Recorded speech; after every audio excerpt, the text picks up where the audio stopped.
Hello दोस्तों। नमस्कार। मैं प्रवीण एक बार फिर से आपका स्वागत करता हूँ। तो जैसा कि हम देख रहे थे कि हम पहला पार्ट जो कर रहे थे 9th क्लास का हमारा सिलेबस चला हुआ है। पार्ट नंबर 1 भारतीय वसंत गीति संस्कृत का। तो इसमें हम शब्दार्थ हमने कर लिया था, जितने पद थे इसके अंदर, जितने भी श्लोक थे हमने शब्दार्थ देख लिया था पिछली वीडियो में। इस वीडियो में हम इसका अभ्यास कर देखते हैं क्या है अभ्यास में। तो अभ्यास में पहला क्वेश्चन है एक पदेन उत्तर, यानी हमें जितने भी में क्वेश्चन होंगे, पहले पार्ट में पहले क्वेश्चन के जितने भाग होंगे हमें सभी का उत्तर जो है एक पद में देना है। तो क्वेश्चन देखते हैं एक बार। ये पहला क्वेश्चन है, कवि काम संबोधयति, यानी कवि जो है संबोधित किसको कर रहा है इस पाठ में या इस कविता में कवि ने किसको संबोधित किया है। इसमें उत्तर लिखा हुआ है वाणी। हमने देखा था पिछली वीडियो में कि वाणी शब्द का प्रयोग यहाँ पर माता सरस्वती के लिए किया गया है। तो हम उसके हिसाब से लिखेंगे, क्योंकि हमने वाणी शब्द का ही प्रयोग देखा है, तो हम लिखेंगे वाणी। यानी कवि ही काम संबोधयति, यानी कवि किसको संबोधित कर रहा है पाठ में, तो कवि वाणी को संबोधित कर रहा है। इसका दूसरा पार्ट है, कवि ही काम वादितुम वाणी प्रार्थयति, यानी कवि किस चीज को बजाने के लिए वाणी से प्रार्थना करता है, यानी माता सरस्वती से प्रार्थना करता है कि वो क्या बजाए। तो कवि यहाँ पर वीणा बजाने के लिए माता से माता से अपनी प्रार्थना करता है कि आप वीणा बजाएं। हम लिखेंगे वीणाम। वीणाम इसका उत्तर रहेगा कि कवि जो है वीणा बजाने के लिए उनको प्रार्थना कर रहा है। तीसरा क्वेश्चन है, कवि ही कीदृशी वीणा वादयितुं प्रार्थयति, यानी कवि माता सरस्वती को किस प्रकार की वीणा तो बजानी है उसके लिए प्रार्थना कर रहा है, यानी कैसी वीणा बजाने के लिए प्रार्थना कर रहा है। नवीनमय, ये हमने देखा था, निनादे नवीना नए वाणी वीणा, यानी कवि ये कहता है कि नई नीतियों से परिपूर्ण हे माता सरस्वती आप वीणा को बजाओ। अगला क्वेश्चन देखते हैं इसमें क्या है, गीतिम कथम गातुम कथयति, यानी ये कहते हैं इसमें कि कवि किस प्रकार के गीत को गाने के लिए कहता है। हमने ये लाइन भी देखी, श्लोक देखा था, मृदु गायम गीति ललित नीति लीनाम, यानी कवि कहता है कि आप ऐसे संगीत का वादन करो जिसमें ललित नीतियां हो, यानी नई नीतियों से परिपूर्ण संगीत का वादन करो। तो हम इसका अर्थ है, इसका जो उत्तर है वो लिखेंगे ललित नीति लीनाम, यानी नई नीतियों से परिपूर्ण, नई नीतियों से भरे हुए गीत का संचार करो।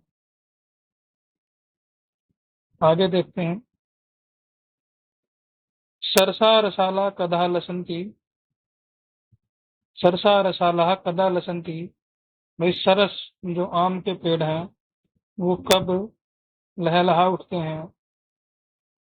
तो इसमें वसंत ऋतु का जिक्र है, तो हम लिखेंगे वसंते, जैसे हमने श्लोक में ही पढ़ा था, वसंते लसंती है सरसा रसाला, भाई वसंत में जो है आम के पेड़ों पर फूल आ जाते हैं और वो लहलहा उठते हैं। ऑप्शन नंबर 2 रहेगा इसका, हमें पूर्ण वाक्य में उत्तर देना है, यानी पिछले क्वेश्चन में हमने सिर्फ एक पद में उत्तर दिया था और अब हमें इन ये जो इसमें जो भी प्रश्न आएंगे उसका हमें पूर्ण वाक्य में उत्तर देना है। तो देखते हैं एक बार। पहला क्वेश्चन है, कवि वाणीम किम कथयति, एक कवि जो है वाणी को क्या कहता है? तो हमने देखा था वी, कवि ही वाणी वीणाम निनादे कथयति, यानी कवि वाणी को क्या करने के लिए कहता है कि वीणा, अपनी वीणा को बजाओ, ऐसा कह रहा है। हम लिख सकते हैं कि कवि वाणी को अपनी वीणा को बजाने के लिए कह रहा है, आह्वान कर रहा है, प्रार्थना कर रहा है। अगला क्वेश्चन देखेंगे। वसंते किम भवति, भाई वसंत में क्या होता है? तो इसमें हमने देखा था वसंते लसंती सर्षा रसाला, इस प्रकार की जो पंक्तियां हमने पढ़ी थी। मृदु में- और ये कुछ और पढ़ा था कि वसंते लसंती सर्षा रसाला। भाई वसंत में जो है, रसाला लसंते, वसंत में आम के पेड़ों के ऊपर आम के पेड़ों के ऊपर मंजरियां आ जाती हैं और वो लहलहा उठते हैं। आम्र वृक्षेषु मंजरिः आगच्छन्ति तथा च कोकिला नाम समूहा मधुरम गायंती। और कोयल के जो समूह है, कोयलों के समूह, वो मधुर आवाज में गाने लगते हैं।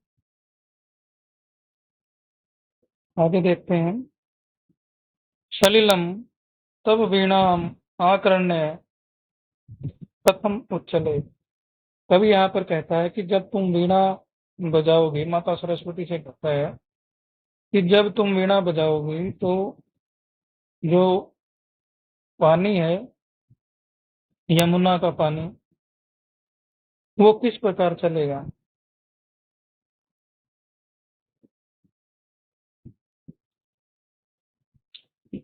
तो यहाँ पर क्या कहते हैं कि सलिलम वीणाम आकर्ण्य, ये जो नदी का पानी है वो आपकी वीणा को सुन करके सलिलम सलिलम चले। यहाँ पर इस सलिलम का जो अर्थ है, पहला जो सलिलम है इसका अर्थ है जल, और ये सलिलम सलिलम का अर्थ है धीरे धीरे, यानी वो धीरे धीरे चलेगा। तो कवि कहता है कि तुम्हारी वीणा की आवाज को सुन करके नदी का जो पानी है वो धीरे धीरे चलेगा। आगे देखते हैं।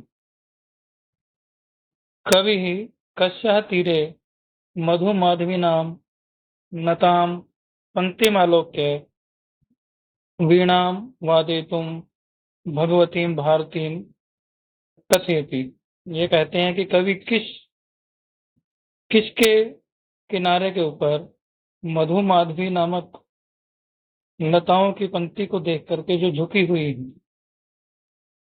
उनको देख करके, कि कौन सी ऐसी लताएं हैं जिनको देख करके वो भगवती भारती को वीणा बजाने के लिए कहता है। तो हमने देखा था, इसमें देखा था कि हमने यमुना के किनारे का जिक्र आया था। भाई कवि यमुनाया तीरे नताम मधु माधवी नाम पंक्तिम आलोक्य भगवतीम भारतीम वीणाम वादयितुम कथयति। एक कवि जो है यमुना के किनारे, जो वेतस की बेलों से जो किनारे ढके हुए, और वो बेल जो है झुकी हुई है, उनको देख करके, उन बेलों को देख करके क्या होता है, मधु माधवी नामक की जो बेलें हैं यमुना के किनारे के ऊपर हैं और वो झुकी हुई हैं, इनको देख करके भगवती भारती को जो है वीणा बजाने के लिए कहता है। इसमें अगला क्वेश्चन है, तीसरा क्वेश्चन। कै स्तंभे पदानि कै स्तंभे पर्याय पदानि दत्तानि तानि चित्वा समक्षम लिखत, यानी एक साइड में हमें पद दिए गए हैं और दूसरी साइड में हमें उनके पर्यायवाची शब्द दिए गए हैं। तो हमें सबको मिलाना है, एक बार हम देख लेते हैं। जैसे यहाँ दिया हुआ है एक साइड में सरस्वती, आम्रम, पवन है, तटे और भ्रमराणाम। दूसरी साइड में दिया हुआ है तीरे, अलीनाम, समीर है, वाणी और रसाला। तो यहाँ पर हमने देखा था कि सरस्वती जो शब्द है वो वाणी के लिए प्रयोग हुआ है। तो हम यहाँ पर देखते हैं सरस्वती का प्रयोग किसके लिए हुआ है? वाणी के लिए। और आम्रम, आम्रम के लिए जो विशेषण प्रयोग हुआ है वो हुआ है वसंते लसंती है सरसा रसाला। उसमें रसाला, उसमें एक शब्द आया था, पद आया था उसमें रसाला। ये आइए आम्रम रसाला के लिए हुआ है प्रयोग। पवन है, पवन को हम जानते हैं इसका पर्यायवाची समीर होता है, समीर है। तटे, तट का पर्यायवाची होता है तीर, किसी चीज का किनारा, तीर, तीरे। और भ्रमराणाम, यानी भंवरों के लिए यहाँ पर अली नाम शब्द का प्रयोग हुआ है। अली का पर्यायवाची जो है, अली जो भंवरे का पर्यायवाची है, तो यहाँ पर भ्रमराणाम शब्द के लिए प्रयोग हुआ है अली नाम। ये इसके पर्यायवाची थे। आगे देखते हैं। क्वेश्चन नंबर 4 है, अधोलिखितानि पदानि प्रयुज्य संस्कृत भाषया वाक्यानि रचयतु। भाई ये जो नीचे शब्द दिए गए हैं, कुछ 3-4 शब्द हैं, इनको देख करके हमें वाक्य बनाने हैं इनको लेकर के। तो इसमें ये नहीं है कि आप किताब से ही बनाएं, हो सकता है आपके अपने वाक्य अच्छे हों, सरल हों, वो भी लिख सकते हैं। तो अगर मान लो पेपर में आ जाता है, ये आपको पद दे दिए जाते हैं पेपर में, और ये कहा जाता है कि आपको इनके वाक्य बनाने हैं, तो आप खुद के वाक्य भी बना सकते हैं। ये कोई जरूरी नहीं कि आपको किताब वाले ही बनाने हैं। खुद के वाक्य बनाएं, सरल बनाएं, और ताकि अच्छे से आपको समझ में आए। एक बार देख लेते हैं वाक्य जो हमने बनाए हुए हैं। पहला जो शब्द है हमारा वो निनादेय है। निनादेय को लेकर के मैंने जो वाक्य बनाए हैं, निनादेय नवीना नए वाणी बीणाम। आप कुछ और भी बना सकते हैं। उसके बाद है मंदम मंदम। मंदम मंदम को लेकर मैंने जो वाक्य बनाया हुआ है, वहती मंदम मंदम सनीरे समीरे कलिंदात्म जाया सवा नीर तीरे। आप कुछ और बना सकते हैं, जैसे समीरा मंदम मंदम वहती, ऐसे बना सकते हैं।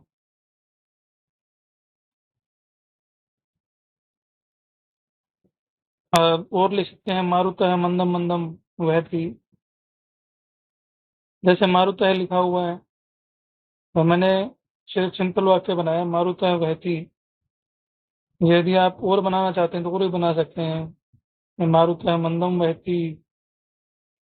और कुछ बनाना चाहें तो और कुछ बना सकते हैं कि मारुतः अद्य न बहती, वही आज नहीं हवा चल रही है। तो आगे जो हमारा ये है सलीलम। सलीलम का अर्थ यहाँ पर जल है, हम जानते हैं। तो इसको लेकर के हम वाक्य कैसे बनाएंगे? आप कैसे भी बना सकते हैं, जैसे मैंने बनाया है सलिलम शीतलम वर्तते। भाई जल जो है ठंडा है, तो आप बना सकते हैं उष्णम वर्तते। सलिलम उष्णम, उष्णम वर्तते, आप उष्णम लिख सकते हैं। मैंने ठंडा लिखा, आप गर्म लिख सकते हो। कोई जरूरी नहीं कि आपको यही लिखना हो, और भी हो सकता है। एक शब्द इसमें सुमन, सुमन है। सुमन का अर्थ यहाँ पर फूल है। तो हम लिख सकते हैं, सिंपल सा वाक्य है, हम रोज देखते हैं, हिंदी में ही पढ़ते हैं। फूल का पर्यायवाची है सुमन, तो हम लिख सकते हैं सुमन विकसती, यानी फूल जो है विकसित हो रहा है, फूल खिल रहा है। ये इसके वाक्य थे। अभी 5वां क्वेश्चन देखते हैं एक बार क्या है। 5वें क्वेश्चन में है प्रथम श्लोकस्य आशयं हिंदी भाषायाम आंग्ल भाषायाम वा लिखत। ये जो हमारा पहला श्लोक है पाठ का, उसका हिंदी भाषा या अंग्रेजी भाषा में आशय लिखना है, अर्थ लिखना है, शब्दार्थ लिखना है। तो जैसे कि हम पहले श्लोक को पढ़ लेते हैं, एक बार हमने पहले भी पढ़ा है। निनादय नवीना नये वाणी वीणाम मृदु गायम गीति ललित नीति लीनाम मधुर मंजरी पिंजरी भूतमाला वसंते लसंती सरसा रसाला कलापः ललित कोकिला काकलीनाम निनादय नवीना नये वाणी वीणाम। तो ये श्लोक है। एक बार फिर से हम इसका सदलार्थ देख लेते हैं। ये इसकी व्याख्या है अगले पेज पर। कवि यहाँ पर क्या कहता है कि यहाँ पर प्रार्थना करता है कि हे वाणी, आप अपनी वीणा से नए और कोमल संगीत का वादन करो, नई नीतियों व नियमों से पूर्ण संगीत का संचार करो, क्योंकि तुम्हारी वीणा के संगीत को सुनकर के आम के पेड़ों पर फूल आ गए हैं और सभी आम के पेड़ रसीले भी हो गए हैं। कोयल के समूह भी अपनी मीठी आवाज में गा रहे हैं। तो आप, अगर आपके पेपर में आ जाता है ये व्याख्या करनी, भी इसकी व्याख्या करो, 5 नंबर में आ जाता है, तो आप प्रसंग के साथ इतना जो आपको शब्दार्थ दिया गया है इसको लिख सकते हैं। हमारा छठा जो क्वेश्चन है ये है पाठात विलोम पदानि चित्वा, पाठात विलोम पदानि चित्वा लिखत। यानी कुछ शब्द दिए गए हैं, जैसे ये आपके अभ्यास में कुछ शब्द दिए गए हैं, इनको चुन करके हमें इनके विलोम शब्द लिखने हैं, विलोम पद लिखने हैं। पिछले में एक बार एक क्वेश्चन में हमने पर्यायवाची को मिलाया था, तो हमें इनको चुन करके आमने सामने लिखना है। जैसे कठोरम है, कठोरम के लिए इसमें हमने देखा था मृदुम शब्द का प्रयोग हुआ था, तो मृदु लिख सकते हैं। उसके बाद कटु होता है कड़वा, सरसा होता है रसीला यानी मीठा, शीघ्रम होता है जल्दी, मंदम होता है धीरे धीरे। तो यदि हम देखें तो कठोर का जो इसमें विलोम शब्द प्रयोग हुआ वो हुआ मृदु। कटु का जो विलोम शब्द प्रयोग हुआ है वो सरसा यानी रस सहित, रस सहित जो वो होता है सरस। और कड़वा होता है कटु। शीघ्रम, शीघ्रम शब्द के लिए, शीघ्रम के लिए प्रयोग हुआ है मंदम, यानी शीघ्र का मतलब होता है जल्दी, मंदम का मतलब होता है धीरे। और प्राचीन है का मतलब होता है पुराना, और अर्वाचीन का मतलब होता है अब का, या हम इसका आधुनिक भी लिख सकते हैं। आधुनिक और अर्वाचीन दोनों का अर्थ समान ही है। नीरस, नीरस शब्द के लिए यहाँ पर जो विलोम शब्द प्रयोग हुआ वो हुआ है सरस। कटु के लिए भी सरस का प्रयोग हुआ है और नीरस के लिए भी सरस। तो ये हो सकता है, आप इसको लिख सकते हैं। तो आज के लिए बस इतना ही। कल फिर किसी एक नई वीडियो के साथ मिलेंगे, तब तक के लिए धन्यवाद। और अगर आपको ऐसे अपडेट चाहिए तो आप चैनल को सब्सक्राइब, शेयर और वीडियो को लाइक कर सकते हैं, अगर वीडियो आपको अच्छी लगी हो तो। धन्यवाद।